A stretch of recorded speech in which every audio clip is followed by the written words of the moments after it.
আজকে আমার যুবক ভাইদের মসজিদে মন বসে না। আরে বোকা, তুমি যদি মসজিদের ভেতরে মারা যাও তুমি তো জান্নাতে মারা গেলা। তুমি তো এখনো নবীর সুন্নাতটা নিয়ে রিসার্চ করো নাই। আমার নবী বলেছেন মসজিদে কোন পা দিয়ে ঢুকবো? নামাজের কোন পা? বের হবো কোন পা দিয়ে? কেন ভাই? পা দুইটাই তো পা। উত্তর জানা আছে কারো? অ্যাকর্ডিং টু মেডিকেল সায়েন্স জানো দুইটাই তো পা। ডানটা কেন দিতে হবে? বাম দিয়ে ঢুকলে অসুবিধা কি বলবো? মেডিকেল সায়েন্স আমার নবীর এই সুন্নাহ নিয়ে গবেষণা করেছে, বলে ডান পা আর বাম পার কি কারিশমা আছে। আপনি যখন মসজিদের ভেতরে ঢুকে গেলেন তখন কিন্তু আপনি মসজিদের ভিতরে ঢুকে গেছেন। এখন আপনি মারা গেলেই জান্নাতের ভিতরে মারা গেছেন। আমার নবী যে স্পষ্ট বলেছেন, ইজা মারারতুম বিরিয়াজিল জান্নাহ ফারতাউ, যখন তোমরা জান্নাতের বাগানের পাশ দিয়ে যাবে সেখান থেকে ফল ছিঁড়ে ছিঁড়ে খাবে। সাহাবায়ে কেরাম জিজ্ঞেস করছেন, মা রিয়াজুল জান্নাহ ইয়া রাসূলুল্লাহ? নবীজি বলেন, আল মাসাজিদ কুল্লুহুম রিয়াজুল জান্নাহ, সমস্ত মসজিদগুলো জান্নাতের বাগান। সুবহানাল্লাহ। এখন আপনি যখন মসজিদের বাইরে তখন তো বাইরে, কিছু করার নাই, কিন্তু একটা সময় আছে অর্ধেক বাইরে অর্ধেক ভিতরে, তখন কি হবে? ধরেন একটা লোক মসজিদে ঢুকতেছে, ডান পাটা ভিতরে জাস্ট দিয়েছে, এখনো বাম পা বাইরে আছে, বডি অর্ধেক বাইরে আছে।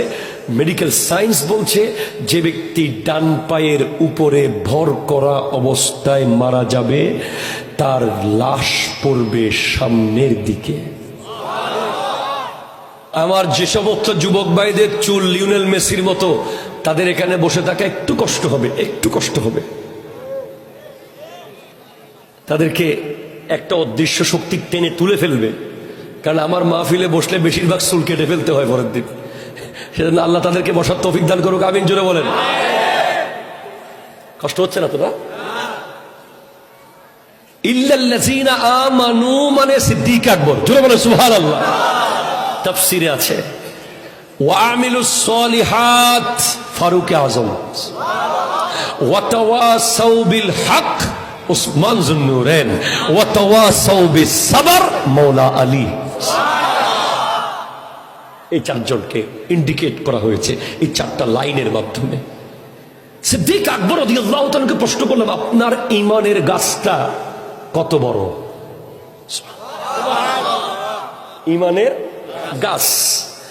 আমার যুবক ভাইয়েরা জানে কিনা জানি না, তারা অনেক গাছ সম্পর্কে জানে, তবে ঈমানের গাছ একটা আছে যেটা রু জগতে যখন আল্লাহ আমাদেরকে ডাক দিয়েছিলেন, আলাস্তু বিরাব্বিকুম, আমি কি তোমাদের রব নই? তখন আমরা যারা বালা বলেছিলাম, তখন আল্লাহ আমাদেরকে একটা ঈমানের বীজ, গাছের একটা দানা, যেটা রোপণ করলে কি হবে? চারা হবে। সিড অফ ঈমান, সিড অফ ঈমান দিয়েছেন, ঈমানের বীজ দিয়েছেন। ওটা নিয়ে এবার যারা দুনিয়াতে আমরা আসতে পেরেছি, সবাই দুনিয়াতে আসতে পারে নাই। কোটি কোটি লাশের ভেতর থেকে যাকে আল্লাহর মন চেয়েছে তাকে মায়ের পেটে আসার সুযোগ দিয়েছে। আল্লাহ বলছেন, ফাকুনতুম আমওয়াতান ফাআহইয়াকুম সুম্মা ইউমীতুকুম সুম্মা ইউহয়ীকুম সুম্মা ইলাইহি তুরজাউন। তোমরা সবাই তো মৃত ছিলে, মৃত, আমি আল্লাহ জীবন দিয়েছি, পুনরায় আবার মরণ দেব, আবার জীবন দেব, আবার আমি আল্লাহর কাছে আসতে হবে। আমার যে সমস্ত ভাইয়েরা তারাবির নামাজকে আট করে দিয়েছে, মুনাজাতকে বেদাত করে দিয়েছে, শবে বরাতকে বেদাত বানিয়ে দিয়েছে, মিলাদ কিয়ামকে নিষেধ করে দিয়েছে, তাদের কাছে আমাদের প্রশ্ন রয়ে গেল, কি নিলেন কি দিলেন? ঠিক কিনা জোরে কথা বলেন না? কি নিলেন আর কি দিলেন? আজকে যত বেশি ইসলামকে আপনি কেটেছেন, ছোট করেছেন, খালি কমিয়েছেন, খালি কমিয়েছেন। বলেছেন জানাজার পরে দোয়ার দরকার নাই, নামাজের পরে মুনাজাত দরকার নাই, এত রাকাতের দরকার নাই, নফল নামাজের দরকার নাই, সুন্নাত নামাজের দরকার নাই। যুবকদেরকে সময় বাড়িয়ে দিয়েছেন যাতে গুনাহ করতে পারে। ঠিক কিনা জোরে কথা বলেন। আর ওলি আল্লাহরা যা দিয়েছিল, ব্যস্ত রেখেছিল আমাদেরকে। আমরা তারাবির নামাজ যখন 20 রাকাত পড়তাম, এখনো যারা পড়ি আমরা প্রায় 2 থেকে আড়াই ঘন্টা মসজিদের ভিতরে থাকি। কিন্তু যারা 8 রাকাত পরে বের হয়ে যায়, তারা কোথায় যায়? তারা কালীগঞ্জের ব্রিজে গিয়ে বেনসন খেতে যায়। ঠিক কিনা কথা বলে? কি এমন কাজ করতে যায়? হয়তো মার্কেটে যায়, শপিং মলে যায়, অথবা আড্ডা দেয়, অথবা মোবাইল টিপে। 12 রাকাত থাকলে তো সে আরো 1 ঘন্টা মসজিদে থাকতে পারত।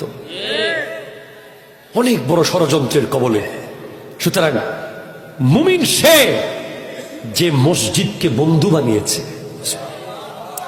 মনে রাখবে, আমি তোমাকে ওয়াজ করতে এসে তোমাকে আমি পাল্টাতে চাই।